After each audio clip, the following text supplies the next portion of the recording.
Bagaimana mungkin Tuhan menjadi manusia? Banyak orang di luar sana masih bingung dengan konsep Tuhannya Kristen. Kenapa Tuhannya Kristen jadi bayi?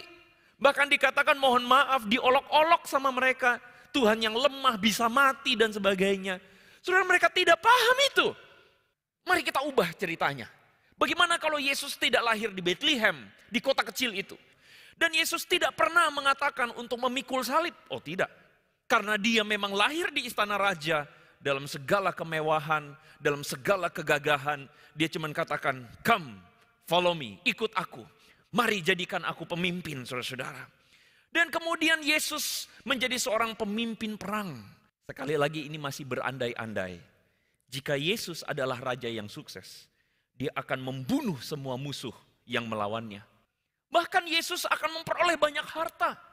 Dan semua bangsa akan datang membayar upeti kepadanya.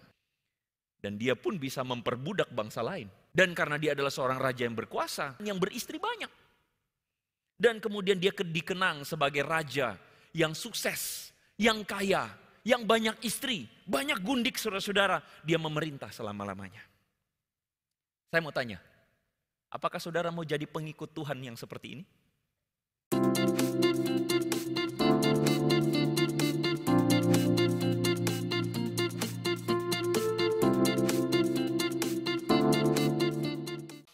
Tuhan kita adalah Tuhan yang lahir di dalam kesederhanaan. Tuhan kita adalah Tuhan yang lahir di dalam kesederhanaan sekali.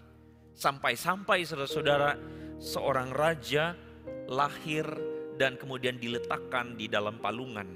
Tempat yang sangat tidak layak untuk bahkan seorang manusia lahir di sana.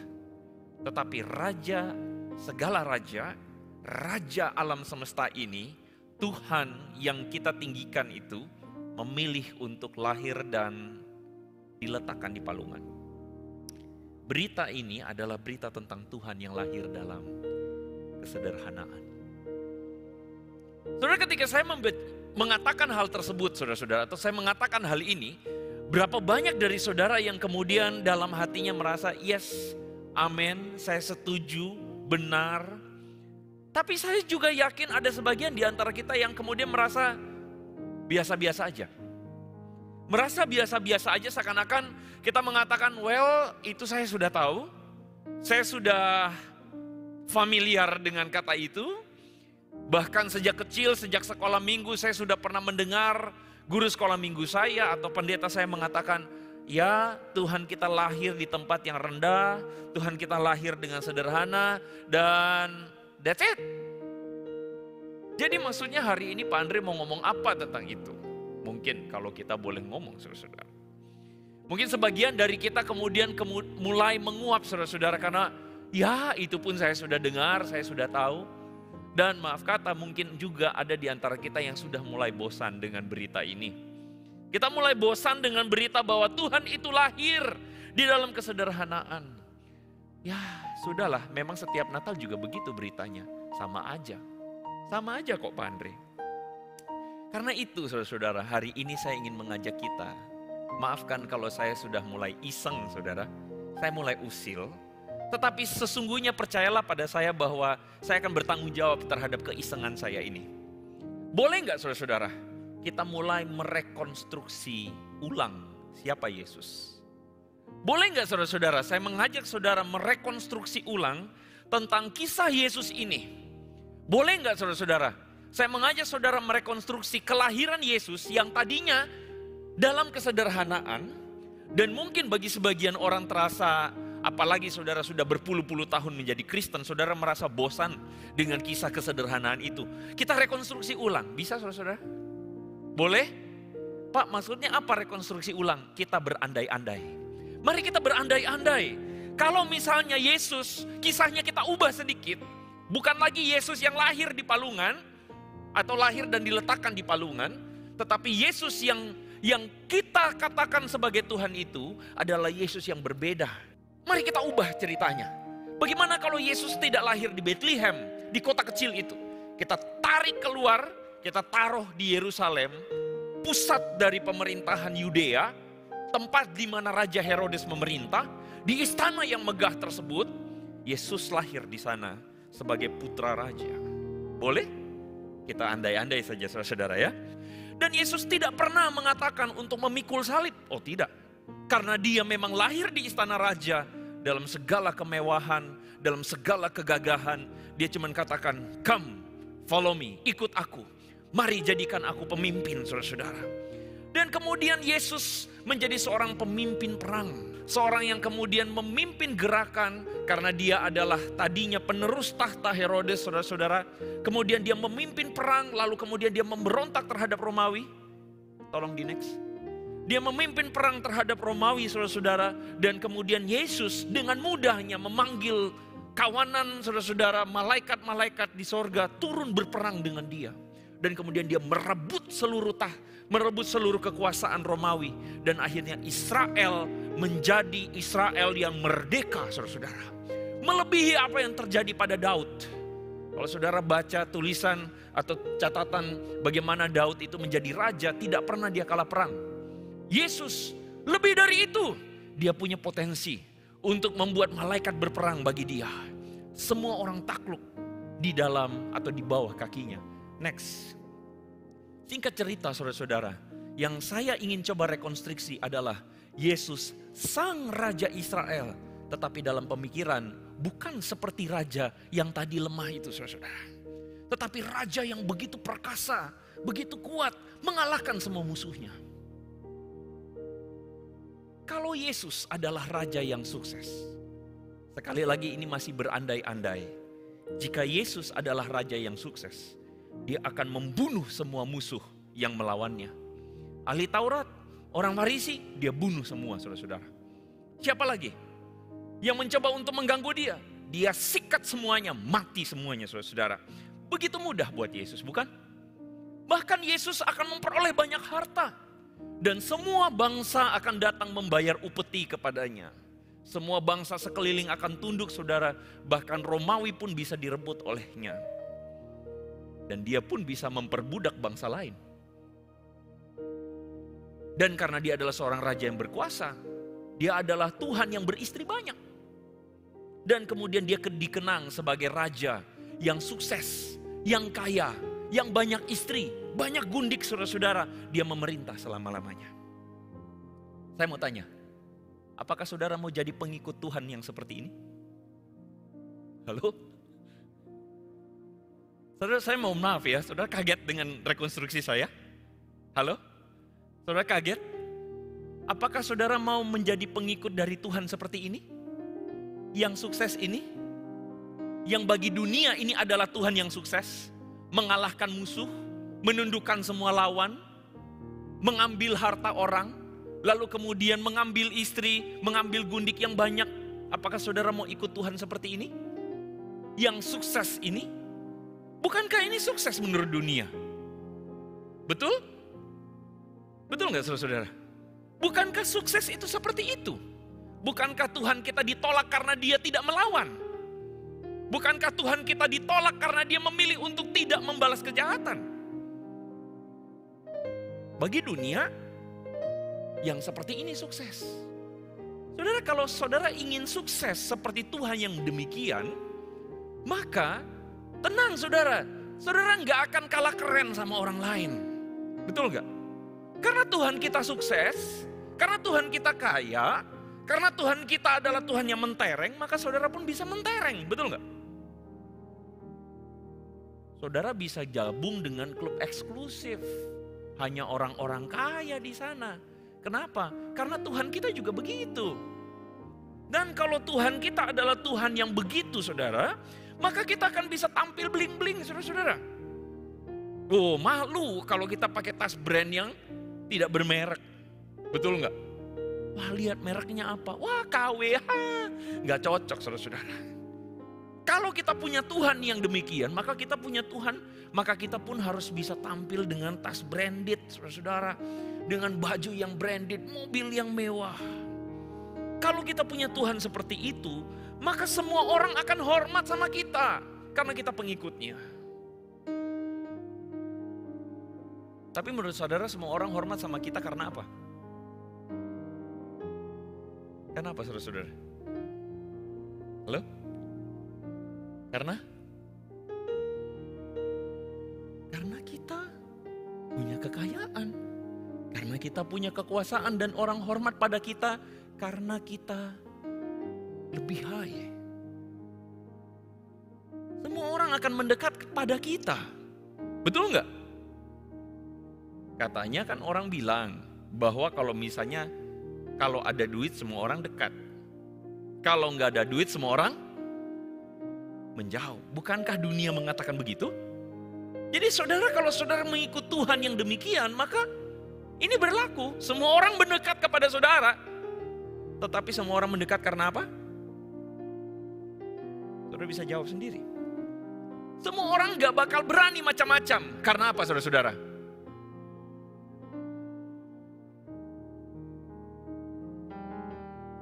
Saudara, kalau kita sukses seperti Yesus yang demikian, maka bagaimana cara kita memilih teman? Menurut saudara kita akan pilih teman kayak bagaimana? Halo? Bagaimana cara kita pilih teman? Berdasarkan yang kaya, yang selevel, betul nggak? Bahkan harus yang levelnya lebih tinggi. Karena kita menyembah Tuhan yang begitu. Kita memilih teman yang bagaimana? Memilih teman yang bisa mendatangkan benefit buat kita. Kita akan pilih teman yang mendatangkan keuntungan buat kita. Kalau kita mentuhankan Tuhan yang seperti itu, bagaimana kita memperlakukan orang lain, saudara-saudara? Bagaimana? Ya suka-suka lah, karena kita punya kuasa kan? Karena kita punya kuasa, macam-macam. Kita sikat, kita kick, macam-macam kita hantam saudara-saudara. Kenapa? Kita punya kuasa. Karena Yesus Tuhan kita juga sukses seperti itu. Dia mengalahkan semua musuhnya. Ada yang berlawanan, hantam balik saudara-saudara. Betul nggak? Kalau kita punya Tuhan seperti itu, bagaimana kita saudara-saudara menyikapi? Tolong ya. Bagaimana kalau kita tidak diperlakukan dengan hormat? Kalau kita tidak dihormati, apa yang kita lakukan? Apa saudara? Hantam, tikam dia. Karena apa? Dasar gak hormatin saya. Kan gitu kan? Dan kalau kita punya Tuhan begitu, pertanyaan saya, bagaimana kita menilai hati kita dan karakter kita? Saudara, dari tadi saya katakan saya usil. Sekali lagi saya usil. Mohon maaf. Yesus yang saya beritakan adalah bukan Yesus yang diberitakan di Alkitab. Saya ulang ya. Yesus yang tadi saya katakan atau saya rekonstruksi bukan Yesus yang diberitakan di Alkitab. Tetapi saudara bisa bayangkan tidak? Bagaimana jika kualitas hati dan karakter kita itu menuhankan Tuhan yang demikian, yang sukses menurut standar dunia. Tuhan yang lahir bukan di palungan, tetapi Tuhan yang lahir di tahta istana. Tuhan yang kemudian dengan segala kuasanya, dia sikat semua orang yang tidak setuju dengan dia. Bagaimana jika kita menuhankan Tuhan yang demikian? Yang arogan, yang menilai kesuksesan berdasarkan kekayaan, menilai kesuksesan berdasarkan segala keagungan, menilai kesuksesan berdasarkan kuasa, mengalahkan orang, dan sebagainya. Saudara bisa bayangkan tidak? Bagaimana jika Tuhan kita demikian? Kualitas hati, kualitas karakter kita akan menjadi begitu arogannya, menjadi sombongnya luar biasa. Kita akan menilai orang berdasarkan apa yang dia pakai, berapa harga bajunya, seberapa mewah mobilnya, seberapa besar rumahnya. Kita akan memperlakukan orang yang tidak cocok dengan kita dengan cara sikat saja. Dengan kekuasaan kita punya koneksi, hantam dia. Saudara bisa bayangkan tidak? Bagaimana jika Tuhan itu lahir di dalam tempat yang bukan hina, tetapi tempat yang tinggi. Karena banyak orang hari ini berpikir Tuhan itu aneh. Kenapa dia harus lahir di tempat yang paling rendah? Kenapa dia harus lahir di tempat yang paling hina? Kenapa dia mesti berada di tempat yang sepi, tidak ada hingar-bingar? Kenapa sampai berita kelahirannya diberitakan kepada gembala? Kelompok atau kaum yang paling kotor, yang tidak diperhitungkan. Kenapa sampai berita sukacita sampai kepada gembala? Kenapa bukan sampai kepada para pembesar? Kenapa bukan sampai kepada orang-orang yang terhormat? Bukan kepada ahli Taurat?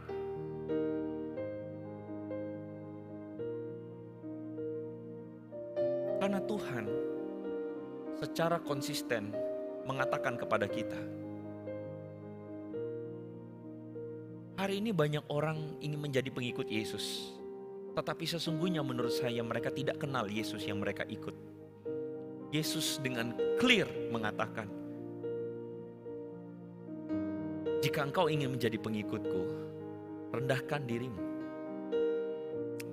Saudara, di dalam Lukas pasal 22 ayat 24 terjadi sebuah pertengkaran antara murid-murid Yesus. Siapakah yang dianggap terbesar di antara mereka? Lalu kemudian Yesus mengatakan, raja-raja bangsa-bangsa itu memerintah dengan tangan besi. Tetapi kamu, tidaklah demikian. Yesus ingin mengatakan, tetapi kamu harus beda dengan dunia. Yang mengukur orang berdasarkan kekayaan, mengukur orang berdasarkan kemewahan, yang mengukur keberhasilan berdasarkan berapa banyak yang bisa engkau dapat. Mengukur keberhasilan atau kesuksesan berdasarkan seberapa kuasa yang bisa engkau dapat. Tidak, kamu bukanlah demikian, kata Yesus. Yang terbesar di antara kamu hendaklah menjadi yang paling muda dan pemimpin sebagai pelayan. Sebab siapakah yang lebih besar, kata Yesus?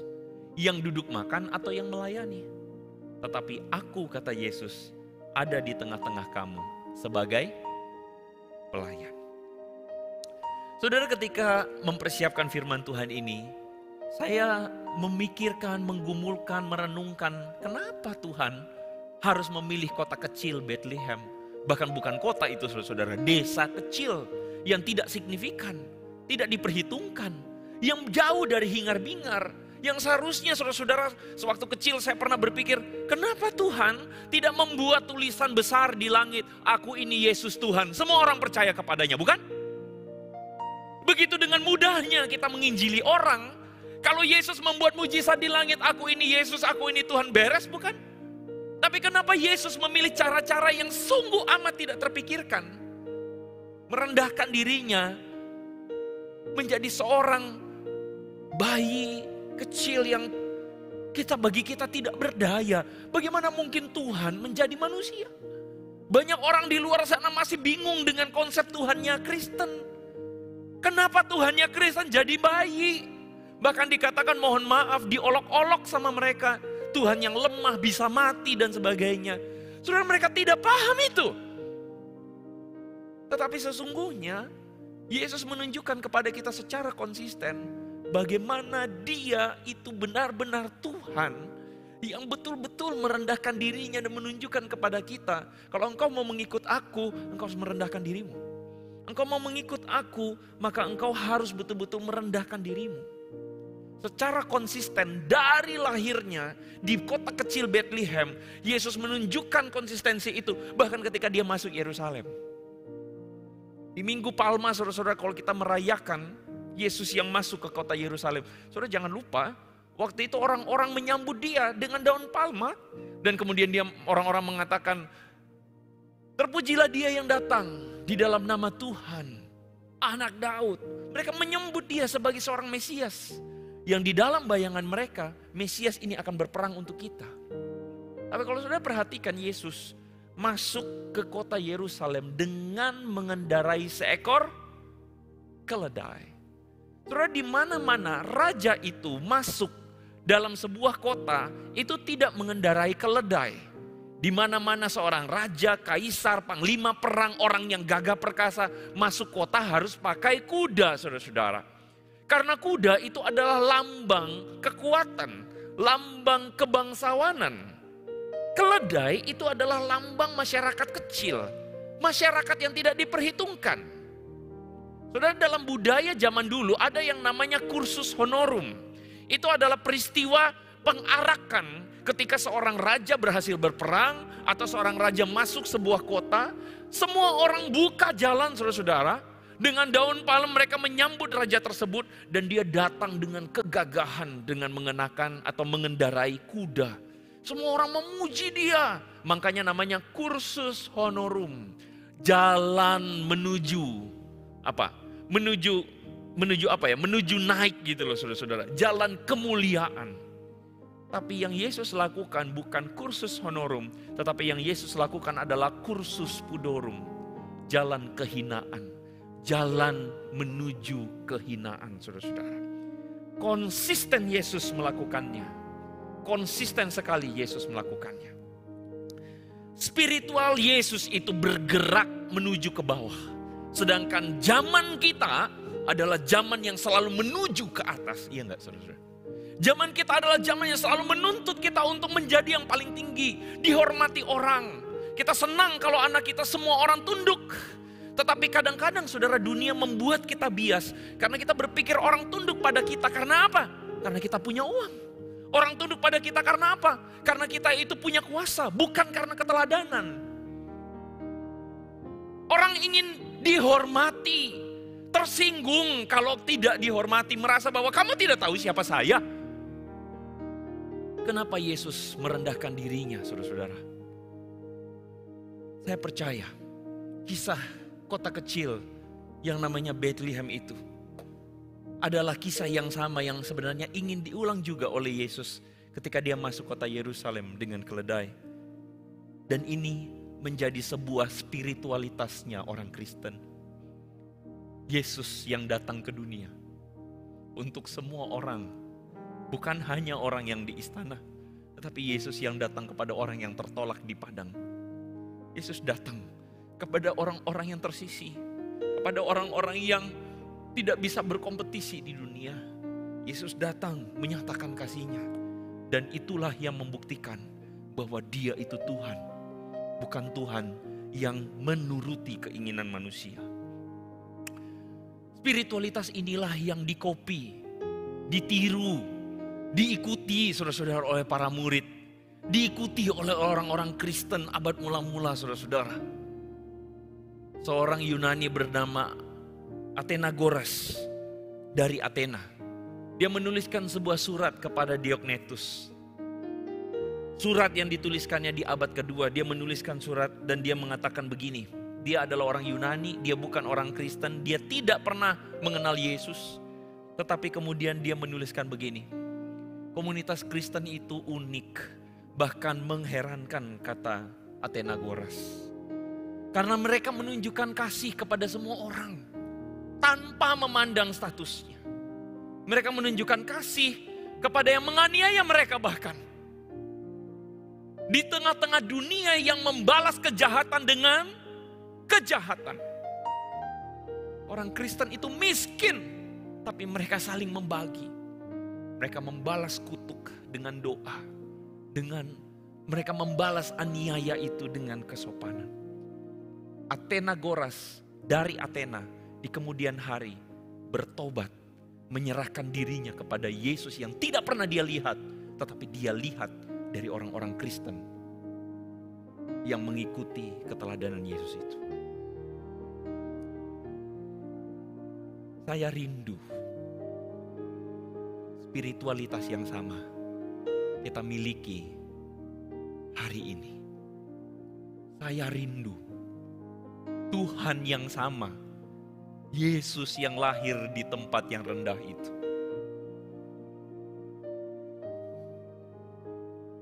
Adalah Yesus yang kita layani, yang kita ikuti sampai hari ini. Pertanyaan saya menutup perenungan firman Tuhan hari ini. Yesus yang mana yang sedang kita ikuti hari ini? Hai engkau suami-suami di rumahmu, Yesus yang mana yang engkau ikuti? Hai engkau istri-istri, Yesus yang mana yang engkau ikuti? Hai engkau anak-anak, Yesus yang mana yang engkau ikuti? Aktivis majelis, Yesus yang mana yang engkau ikuti? Selamat mempersiapkan hati menyambut kelahiran Yesus. Yang hina, tapi mulia itu. Mari kita tundukkan kepala, kita berdoa.